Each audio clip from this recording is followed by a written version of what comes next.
Getting it hard away, Southern T. Back with another EP. Y'all do your boy a favor. Y'all smash that like button for your boy when you roll on in. Whether you're here for a good time or a long time, I greatly appreciate you sliding through. If this your first time, do your boy solid. Don't make it your last time. Hit that subscription button there as well. We talk this good.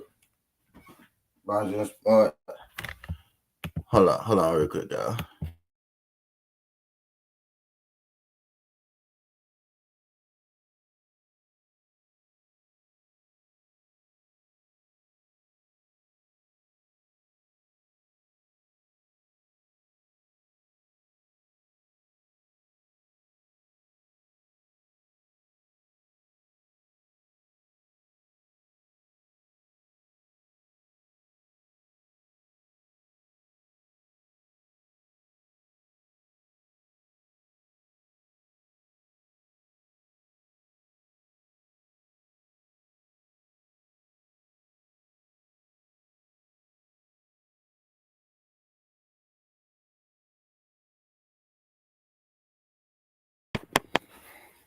Yo, yeah, my bad.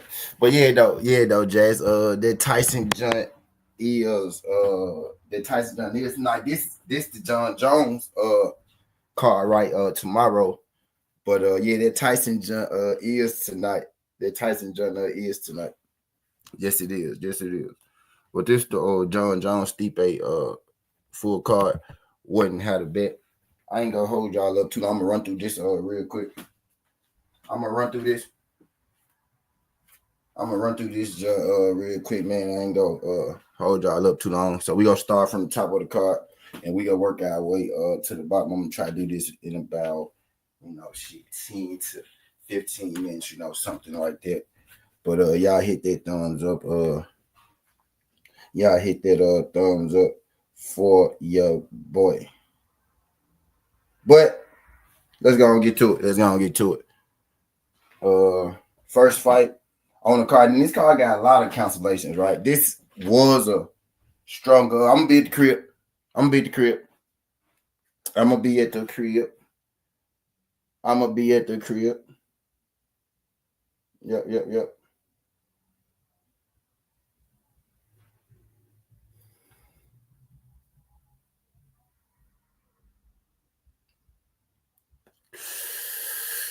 All right. But I digress. Let's go and get to it. It's a lot of cancellation on this fight, right? I felt like this card. I thought this card should have been stronger, right? Maybe the matchups end up being better than what's good, Mr. Mechanical. Maybe the matchups end up being better than it looks on paper. Some decent matchups, right? But with all the cancellations, the card took a bit of a hit, but still a pretty decent card, man. But let's go and get into it so I don't keep y'all in this thing too long, man. First fight, we got Veronica Hardy versus Eduarda Mora. I'm going with Veronica Hardy in this. Mora is mostly, a grappler. She likes to grapple, likes to land prey. Veronica Hardy is strictly, a striker. She likes to put that full pressure on you, use her volume strikes. I'm thinking Veronica Hardy should be able to win this fight. Veronica Hardy is improving drastically. Mara is a big lady, right? So maybe if she's able to get a hold to Veronica Hardy, and hold it down, if she just, massively, if she's just greatly more stronger than Hardy, and then those clinches and those grapple situations could be a trouble. But I'm thinking Veronica Hardy is going to be able to use her striking, and I'm thinking she's going to be able to outpoint.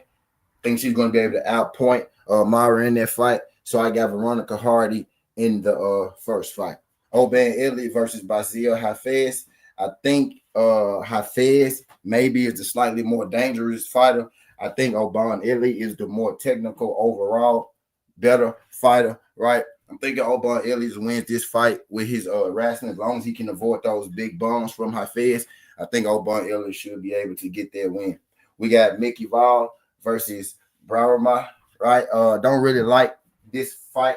Like, don't really like, not really in love with either side in this fight, right? I'm going to take Mickey Gall. Think he's the, better overall. Think he's a little better, I think he's better on the ground, better with the submissions, right? I think he does have, decent technical striking, not as dangerous as, his opponent, but I think he should be able to get the win, not overly confident in that, right? But Mickey Gall for the win. We got Marcin Tybura versus Jotana Denise. I haven't bet against Denise just yet. And I'm gonna take Denise with the underdog in this fight, right? Denise probably wins by KO. Denise has won me KO money, has won me underdog money before, right? So I'm not the biggest Tybura fan. So Marcin Tybura being the favorite doesn't, really scare me much. I'm actually excited to see Denise still the underdog, right? So I think I'm gonna try my Denise underdog look one more time, and we gonna go with Jonana Denise for the win. Jim Miller versus Damon Jackson. Another fight that, as far as then, I feel like, maybe it could go either way. I'm going to go with the wrestling of Damon Jackson, right? Jim Miller being, much older fighter. I think the pressure that Damon Jackson is going to put on him is probably going to keep him,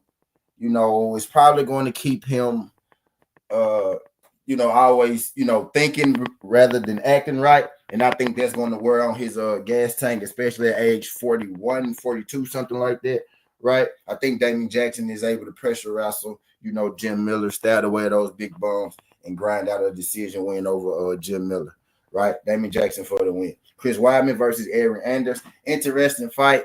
I'm not going to lie. This isn't my most favorite fight to bet, right? Because this is really a pick 'em, could go either way. You tend to lean with the younger Eric Anders, right? The younger athlete. Chris Weidman is the veteran. Really didn't like how Chris Weidman got his last fight win, with the eye pokes. I feel like he poked Bird in the eye a bunch of times. You know what I mean? But I could see a scenario in this fight where both these guys can win and both these guys can lose. Probably not going to bet this fight. Gun to my head, I'd take Chris Weidman, right? But Chris Weidman is really up there in age as well. Not really in the rush to bet, this fight. Maybe this fight not to go to distance would be the best fight, right? But if you're asking me if I had to pick a side, I guess I'd go Chris Weidman, right? We got one of my favorite people to watch, right? One of my favorite new people to watch, right? Marcus McGee taking on Jonathan Martinez. I want to go with Marcus McGee in this. I think Marcus McGee is the more dangerous fighter in this. I view Martinez as more of a, volume point counter fighter, right? I think McGee is more dangerous, like on the feet and actually on the ground. He does have a submission under his belt in the UFC. Pretty athletic, pretty good power, pretty good boxing. You know what I mean? Martinez does have those nice kicks from the outside, right? So Marcus McGee don't want to run into that problem, right? But I got Marcus McGee for the win. I like Marcus McGee's style. I think, he's in the UFC to stay. Late start to the UFC, but don't let that confuse you because, he's training with regular UFC fighters, you know what I mean, on the daily, right? Marcus McGee for the win. Moving right on to the first prelim. We got Mauricio Ruffy versus James Lion-Top. Sweet fight. Mauricio Ruffy for the win. Probably first round knockout or something like that. Should be a pretty easy fight for Ruffy. Lion-Top is not on the level of a Ruffy, right? Ruffy still got a lot to prove, but I know he's better than the Lion-Top. Mauricio Ruffy for the win. Karen Silva versus Arrojo. I'm picking Silva to win this fight, right? But Arrojo is dangerous too, right?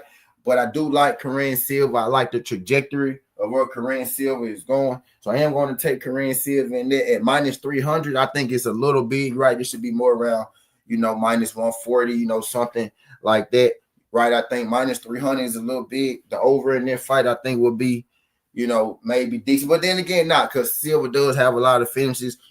If she's able to finish Arrojo, I think that'd be pretty impressive. But I am taking Karen Silva for the win, right? At minus 300, I really don't like the line, but Silva should win the fight. Co-feature, we got Bo Nickel versus Paul Craig. Pretty sure everybody in the world is taking Bo Nickel. This fight is interesting for Bo Nickel, right? But because where Bo Nickel's strength is, which would be on the ground, is also where Paul Craig's strength is. And oddly, Paul Craig's strength is being on the ground on his back. That's where he likes to, attempt his submissions from. That's where he likes to be. And that's where, Bo Nickel likes to put people. I kind of in this fight think Bo Nickel is probably going to strike with Paul Craig because Paul Craig doesn't have the most prolific striking game. So I'm thinking Bo Nickal is actually going to keep this fight standing on the feet, and I got Bo Nickal to win this fight by knockout. Bo Nickal for the win over Paul Craig. We got Charles Oliveira versus Michael Chandler. In this fight, interesting, it's a rematch. Oliveira won the first fight by knockout. Michael Chandler won the first round of the fight, right? I guess he almost hurt Charles Oliveira, but Charles Oliveira, I think, was doing pretty good before he got hurt. And Michael Chandler kind of stole the end of the round. All right. Oliveira came out the second round and he put Michael Chandler out. Michael Chandler got a look over aggressive. This is another interesting fight, right? I think really could go either way. I'm going to take Charles Oliveira in this fight, right? But this very well could be, a parlay buster, right? Or, a upset. Michael Chandler, as of late, right, he has been out the ring a long time, but I've seen, a couple of his training footages and pictures, right? He looks, like he's in shape, but, gym shape and ring shape, two different things you get under the bright light. That's all going to play into it. I'm taking Charles Oliveira for the win. I don't think this fight goes to distance. I think somebody gets stops, whether it's Oliveira with a knockout or submission, or it's Michael Chandler with a knockout, right? Because I think he's live as well with that power, right? I don't think this fight goes to distance, but I am going to take Charles Oliveira. Bet this fight, at your own risk, because these are two high-level, fighters. And in the main event, we got John Bone Jones versus Stipe Miocic. Before I tell you my pick, I'm going to start by saying this. Stipe Miocic is probably the greatest heavyweight ever in the UFC. A lot of people are sleeping on Stipe Miocic in this fight with John Jones. I do kind of see John Jones started like minus 800. He's come down to like minus 650, right? So if you are taking John Jones like me, right, you might want to wait until they get closer to fight time, right, because the line is kind of going down. But Stipe is dangerous in this fight. I think the only thing that would give me a cause to pause with Stipe is he's also been out of the ring, right, and he's a heavyweight, right? Rust on the heavyweight is different from rust on a featherweight or rust on, even the welterweight, right? Different kind of rust. When heavyweights get rusty, they get extremely slow. And that's one thing you don't want to be, in the heavyweight division is way too stable, right? Because everybody in the heavyweight division can knock you out, anybody, right? So you don't kind of want to be, a standing, you don't want to be a standing stilt for John Jones, the day of the fight, right? But I'm putting a lot of respect on Miocic, on Stipe's name. Right, but I am taking John Jones to win this fight. I'm thinking John Jones wins this fight. Maybe I'm thinking either ground and pound or by submission. I will lean John Jones, maybe submission, right? But I am taking John Jones to win this fight, man. Not gonna keep y'all in here too long. Oh yeah, if you wanna parlay from me real quick, right? You could take Obon Elliott. You could take Damon Jackson, Marcus McGee, Kareem Silva, and Bo Nickal knockout, right? I ain't gonna hold y'all up in this thing too long. Skinner Hardaway, Southern T. This ain't the past, this ain't the future, but just the present. That's how we rocking. And I'm out. Love.